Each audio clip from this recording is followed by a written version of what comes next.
All right, today we're going to tackle a huge question, one of those timeless ones, right? What do you do when the world just feels broken and it feels like nobody's listening? Let's get right into it. I mean, you know the feeling, right? We've all been there. You're just scrolling through your phone, you see the news, or maybe you just look out your window at your own neighborhood, and boom, this wave of frustration just hits you. Maybe it's helplessness. And it's not a new feeling, not at all. It's as old as people. And check this out. Here's that exact feeling, but from thousands of years ago. This isn't some polite, philosophical question, no way. This is a raw, guttural cry from a prophet named Habakkuk. He's basically screaming into the void, demanding to know why God is so silent when there's so much chaos and destruction all around. So that cry, that really sets the stage for everything we're going to talk about. It is the universal human question, isn't it? It resonates just as much today, whether you're, I don't know, stuck in traffic and furious, or you're facing a genuine life-altering crisis. The question is the same. What do you do when nothing makes sense anymore? Okay, so what's so fascinating is the answer he gets back. Because, spoiler alert, it's not a five-point plan, it's not a quick fix, it's a complete shift in perspective.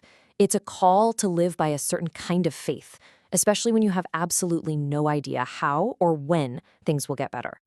So that begs the question, what does faith even mean in this context? Well, to really get it, we've got to go back to the original language, to the Hebrew word, because honestly, it has so much more power, so much more weight than our English word for faith can really capture.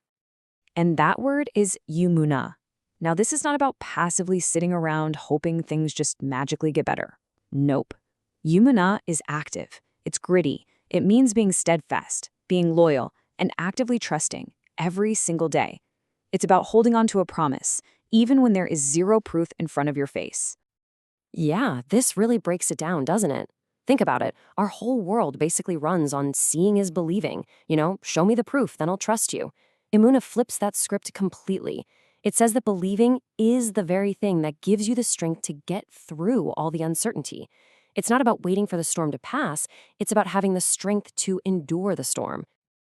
Okay, so if this is the answer, how do you actually do it? What does it take to live like this? Let's dive into the kind of internal posture this requires because, and this is important, it is the exact opposite of being weak or cowardly. All right, first piece of the puzzle comes from the Psalms. This kind of faith needs an open heart. A hardened heart, on the other hand, is one that's closed off. It doubts, it resists, it gets cynical, and man, we all know what that feels like, right? So to live with umana, you have to make a conscious choice again and again to stay open, to stay receptive. And here's the kicker. Here's the good news. You are not expected to do this on your own steam. The Apostle Paul writes to his buddy Timothy and basically says, hey, this strength, it's not about you just gritting your teeth and white-knuckling it. It's a gift. It's a spirit of power, of love, of self-control. It's what helps you face all that hard stuff without being crippled by fear. Okay, so we've got this internal posture, right? This trust, fueled by something bigger than ourselves. So what? What does that actually look like on a Tuesday afternoon? How does this deep, resilient kind of faith actually translate into action?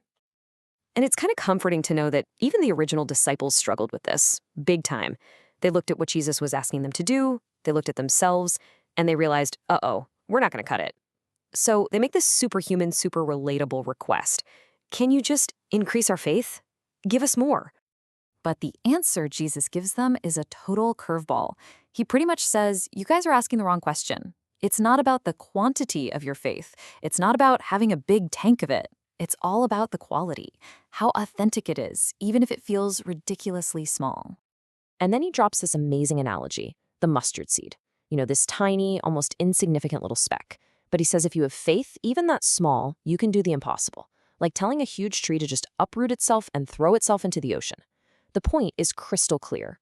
Real, authentic faith, no matter how small it feels, is plugged into a power source that is way, way bigger than we are. But wait, just when you think you've got the formula down, right? Small faith equals big power. Simple. But then the story takes another surprising turn, and it introduces this paradox that is absolutely key to understanding what this looks like in your everyday, normal life. So let's think about this. If you've got this tree-uprooting, mountain-moving kind of faith, how are you supposed to act? Do you walk around expecting a pat on the back? A round of applause for all the great things you're doing? Well, this is where that last, crucial piece of the puzzle just clicks right into place. So Jesus tells this parable about a servant. This guy works hard in the fields all day long. Then he comes inside, and what does he do? He makes dinner for his master, and he doesn't get a thank you. He doesn't get a bonus. And you're thinking, why? Well, because he was just doing what he was supposed to do. That is the posture of authentic faith in action. And that word from the parable, unprofitable, is so important. It doesn't mean worthless. It means you're not doing it for a profit, not looking for a reward.